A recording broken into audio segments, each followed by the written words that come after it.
Il est difficile pour vous d'aller régulièrement à la confession. Eh bien, pour moi aussi, bien que prêtre. Parce qu'il n'est pas facile d'aller chaque jour s'accuser et de reconnaître ses erreurs. Et pourtant, il le faut. Bonjour chers frères et sœurs, chers amis abonnés, à vous tous, bonjour. Fructueux temps de carême à toutes et à tous et bienvenue à Parole de Dieu au quotidien.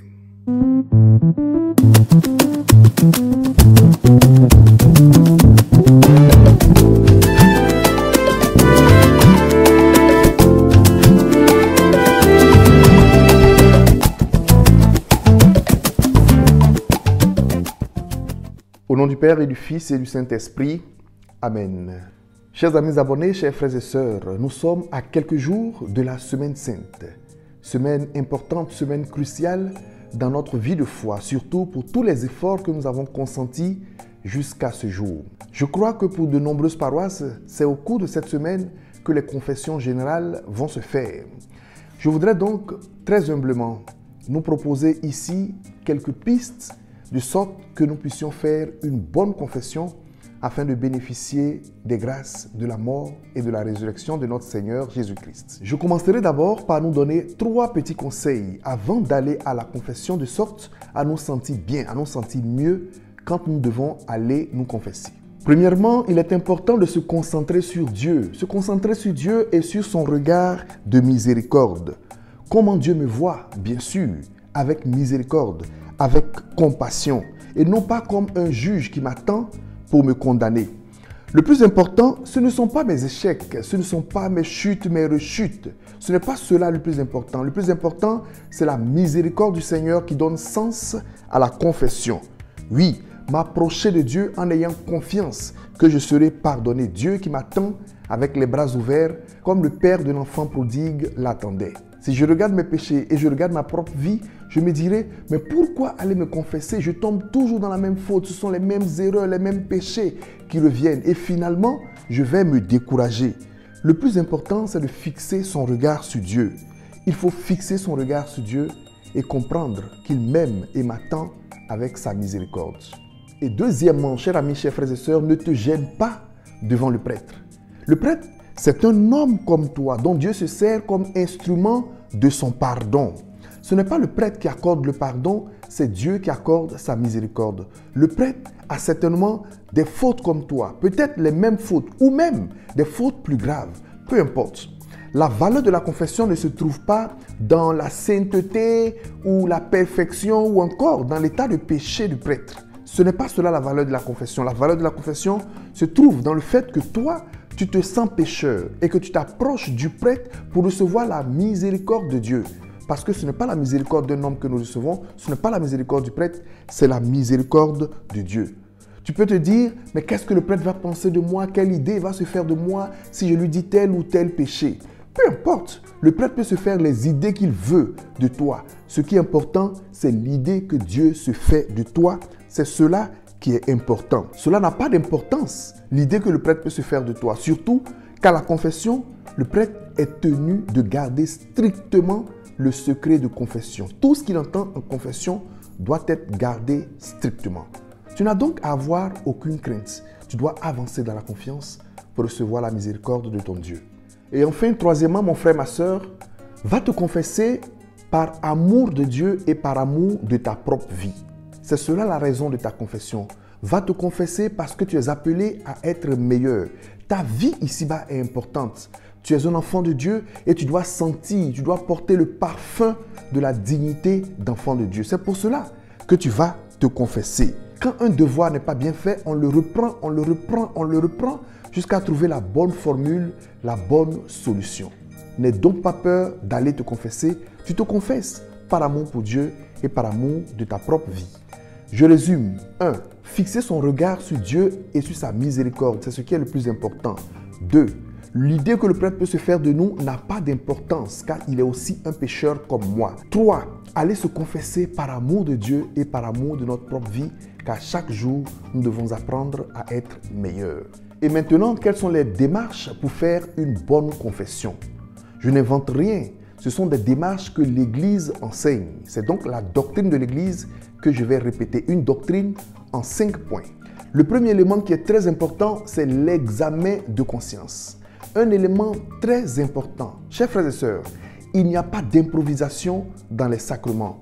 La confession étant un sacrement, il faut la préparer, c'est-à-dire faire son examen de conscience avant d'arriver chez le prêtre. Ce n'est pas devant le prêtre qu'on fait l'examen de conscience. Ce n'est pas devant le prêtre qu'on cherche ses mots. Faire son examen de conscience avant, peut-être même à la veille. Et cela est très bien. Cela veut dire que vous avez préparé votre sacrement. J'aime bien la pratique de ces chrétiens de la vieille école qui écrivent même leurs péchés détaillés. Une fois devant le prêtre, ils sortent leur petit papier et ils lisent leurs péchés pour ne rien oublier. C'est très important de faire très bien son examen de conscience. On peut même se servir d'un support. On peut peut-être prendre les 10 commandements et analyser chacun des points pour examiner notre conscience, pour évaluer notre vie. Évaluer notre vie dans notre rapport avec Dieu, dans notre rapport avec nos frères et sœurs, dans notre rapport avec nous-mêmes.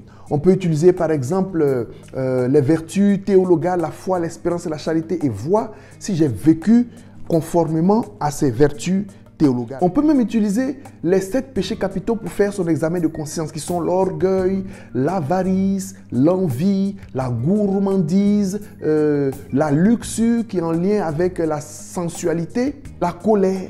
Voilà. Et faire son examen de conscience. Quoi qu'il en soit, il faut bien préparer son examen de conscience. Un examen de conscience bien préparé équivaut à 75% d'une confession bien faite. Et de 2, si l'examen de conscience est bien fait, c'est sûr que nous vivrons mieux la contrition. C'est le deuxième point, la contrition, c'est-à-dire la douleur de l'âme et du cœur pour les péchés que j'ai commis, qui ont offensé Dieu, qui ont offensé mes frères et sœurs et qui ont même blessé ma dignité d'enfant de Dieu. Si l'examen de conscience est bien fait, on doit inévitablement ressentir cette peine d'avoir offensé Dieu et d'avoir offensé nos frères et sœurs. Troisième point, c'est l'aveu. Donc l'aveu des péchés. C'est un point important également dans la confession et c'est tout le sens même de la confession. Venir avouer ses péchés, venir énumérer ses péchés. C'est très important de savoir donc quels sont ses péchés pour les énumérer. Et il s'agit d'énumérer ses péchés et non le péché des autres. Il ne s'agit pas de faire une direction spirituelle pour raconter l'histoire qui a engendré le péché. Si le prêtre veut des détails, il vous le demandera. Sinon, c'est d'énumérer les péchés. Appeler les choses par leur nom. Tel péché, c'est tel péché. Si j'ai forniqué, c'est la fornication. Si j'ai volé, c'est le vol. Si je me suis masturbé, c'est la masturbation. Si j'ai menti, c'est le mensonge. Ne venez pas dire, comme une histoire qu'on raconte, quelqu'un qui vient devant le prêtre et qui lui dit « Mon père, j'ai ramassé une corde ». Le prêtre est tout étonné. « Comment tu as ramassé une corde? Ce n'est pas un péché ça. » Et après, le prêtre a l'intelligence de lui demander « Mais qu'est-ce qu'il y avait au bout de la corde ?» Il y avait un bœuf, mon père. Donc, tu as volé un bœuf. Tu n'as pas ramassé une corde. Voilà. Appelez les choses par les noms, chers frères et sœurs. Ne venez pas maquiller. Ce n'est pas le lieu de faire de la philosophie. Voilà. Il faut dire clairement votre péché pour que Dieu vous accorde sa miséricorde. Le quatrième point, c'est l'absolution. L'absolution que doit nous donner le prêtre. Mais avant, il nous demandera de réciter l'acte de contrition, il nous donnera quelques conseils, des pistes, des recommandations, des actes à poser pour guérir ou pour réparer les torts que nous avons faits à Dieu, à nos frères et sœurs. Voilà, très important de connaître l'acte de contrition parce que beaucoup ne connaissent pas l'acte de contrition. Il y a une formule très simple. Mon Dieu, je reconnais de vous avoir offensé par mes péchés. Je regrette de vous avoir fait de la peine, pardonnez-moi. Je ne veux plus recommencer. Donc, il s'agit de reconnaître que nous avons péché, de reconnaître la douleur et de demander pardon. Voilà, c'est tout. L'acte de contrition que nous devons connaître pour que le prêtre nous accorde son absolution. Il y a des prêtres qui sont très rigoureux. Si vous ne connaissez pas ça, ils ne vont pas vous donner l'absolution. Il faut connaître. Et enfin, cinquième point, mes frères et sœurs, c'est la pénitence. Attention, la pénitence n'est pas une punition. Beaucoup comprennent la pénitence comme une punition. La pénitence n'est pas une punition. La pénitence doit être comprise comme l'action de grâce à Dieu pour avoir pardonné mes péchés. J'ai fini. Le prêtre me dit, fais, je ne sais pas, une dizaine de chapelets, fais le chapelet entier, va au Saint-Sacrement pour 15 minutes ou va demander une messe. C'est une action de grâce pour dire merci à Dieu pour avoir pardonné mes péchés. Ce n'est pas une punition. Et bien faire son action de grâce, bien faire sa pénitence, bien la faire. Si on ne la fait pas, les effets de la confession ne vont pas se réaliser parce que c'est un tout, c'est lié. Et bien faire sa pénitence parce que c'est l'action de grâce à Dieu qui vient de me pardonner tous mes péchés. Voilà, chers frères et sœurs, c'est quelques pistes, c'est quelques conseils pour bien faire sa confession et mieux vivre sa semaine sainte. Je suis le Père Nzebo Vincent Kwaku. Pensez à moi dans vos prières au cours de cette semaine sainte et soyez rassurés que je le ferai pareillement pour vous. D'ici là, que Dieu vous bénisse au nom du Père et du Fils et du Saint-Esprit. Amen. Prenez soin de vous. Au revoir.